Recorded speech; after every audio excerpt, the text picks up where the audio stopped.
So I was talking to this new investor, and the questions that they keep asking me is like, how much is too much or too little to put into your renovation and remodel project, right? So how do you know how much money to, you know, put into a project for renovations so you don't lose money, right? And the answer is, number one is you should have experience so you know how to calculate your numbers. Number two is there's the 70% rule, which states that if you can sell the property for 1 million, you should be all into it for 700,000 with the cost of purchase, with the cost of renovation, right? Now that rule has been around for a long time, and I think the margins and the numbers these days could be much tighter. But overall, here's how you make sure you don't go over budget when you're doing a renovation. Number one is set a budget.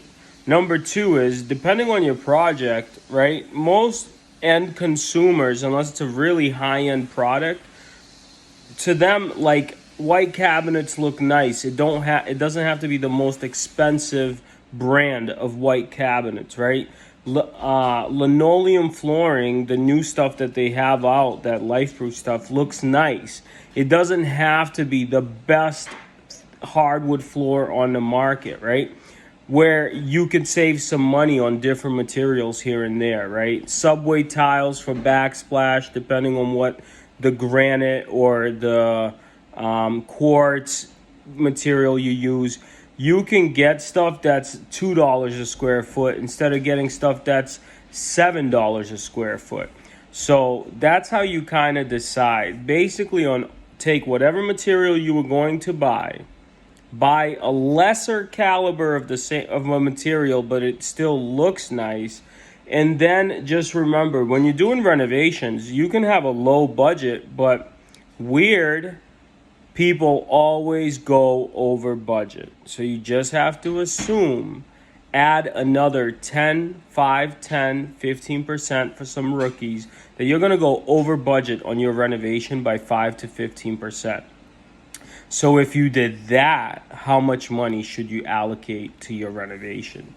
I think overall, try to keep it under 70%, but if it gets to the tighter margins of like 80% and 85%, you can certainly still make money.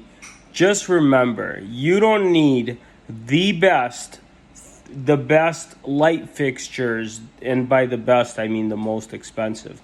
You don't need the most expensive light fixtures. You don't need the most expensive furnishings. You don't need the most expensive, let's say, faucets. You don't need the most expensive doorknobs. You don't need the most expensive doors, but you can get nice doors, nice doorknobs, nice faucets, save a little money, budget, and try to keep it under the 70% rule. I think the best deals that I've personally ever done were like under 60 and 50%. If you find deals like that, then you just green light it, because then you almost cannot make mistakes. So I guess number one is you make your real money when you buy. So pay attention to how you make your purchases. But if you keep it under 70%, you should be able to get it done. And just remember, you don't need the best of everything, right? Just get nice quality. Don't get the absolute most expensive best quality, and that should help you stay under budget. Good luck.